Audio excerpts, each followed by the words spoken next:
the mudslide. Looking now across the cliff-steep banks of sacred Geeky Gorge, remembering decades ago the momentary friendships we did forge, little black and little white faces, cheeks hurting from the smiles. We took turns to stand atop the cliffs and look out. The muddy water's full of salties, crocodiles, waist deep in that muddy water, and you couldn't see your knees. Now and then you'd see the prehistoric ones lazing under the scarce few ragged trees.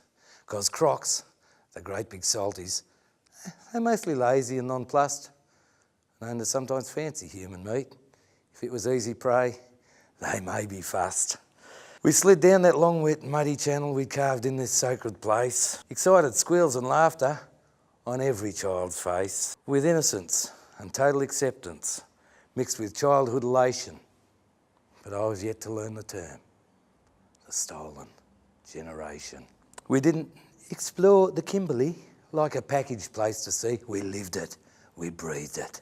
Just for that moment, it was part of you and me. The soft-on fags in their four-wheel drives, they're only tourists in this sacred place. They're on it, they're not in it. They're studying the temple's architecture, but not in its sacred space. They want it on their itinerary to impress with where they've been. Insulated, they can watch it like a TV through the shatterproof windscreen. Perhaps it was the days of dust, finding every crevice and pore, the radiator's constant hiss or unfamiliar sounds that you're always listening for. Back then, it wasn't newsworthy when someone perished out there from having lost their bearings, or maybe lack of water. You knew the land you loved that gave you life could also, without flinching, deliver brutal slaughter. It might be okay if you broke down on the main highway, really just a track. There'd normally be at least one other car a day on the Bulldust Highway way out back. We had no two-way radio, no sat-nav or net. In our two-wheel drive family sedan, behind it bounced our home for now, a clapped-out plywood caravan. This made you truly feel the reality of that environment. An unseen star picket through your sump, knowing all that meant. Or the sound of one more shredded tyre than the number of spares you had on board might make one look up to the sky to implore the help of their chosen Lord. The clunk of something sharp next to a pothole, puncturing your drinking water tank as you bounce through, with sounds as deadly as a sociopath's rifle, with you clearly in his view. We were only children then, you part of this land's pulse and lifeblood, a role you also happily allowed me to assume. Me, a visiting kid, but welcome. Our paths parted again forever, weeks later, when we pushed off for Derby and for Broome. We never knew the pending future.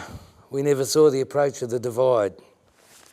We shared and laughed and played the same as we looked out for crocodiles and slid behind each other, slid down that long mudslide. We didn't know we were different, though your face was black and mine was white. It just meant that I could hide in daytime, you could hide at night. We took you out to Geeky Gorge that day, so your blood parents wouldn't set eyes on you. Because then they'd want to take you back when afterwards, when that one day a year was through. Did we have that right? I'll never know. Don't ask me to decide. I was just a few years old, watching for crocs and sliding with you, sliding down that long mudslide. Maintenance of culture was assumed never more sacred than human life. There were lessons still to learn. The white custodians had never asked. They only knew that if you went out, some of you would never return. Now, half a century later, I see our pasts and my heart aches.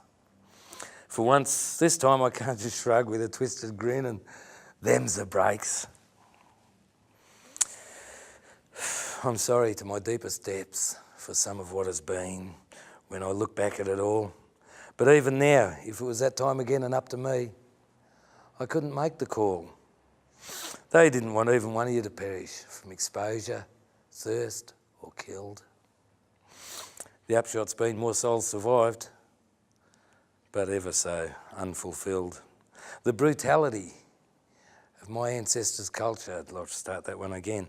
The brutality and some of my ancestors' culture that you had thrust on yours, where sanctity of life was never questioned, assumed to be the highest cause.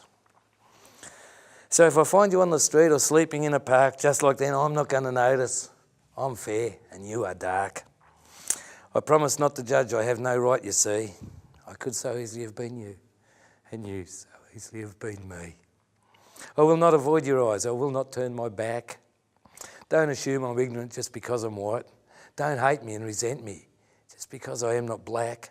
You're just another brother, still trying to find his place. You are still my sister, despite privilege, colour or race. At Retta Dixon Homes in Darwin, I played with other kids oblivious to our future and the past. I didn't know I was not the same as you. I was just a kid. I could never understand how we were any different, if we were black or white or caste. But the shadow of the past were growing bigger. Decades of consequence were looming. That was the year parents got to vote, finally allowed to be Australian, recognised as human.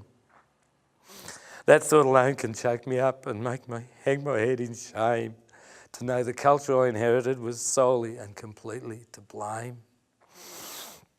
We only saw your culture as brutal and violent, where many of our human rights just simply didn't exist, then have the audacity to judge you when you're hungry, homeless and pissed. Do we forget you didn't hop on board our culture just to come get a free ride? We broke the noble warrior, stripped the savage of his pride.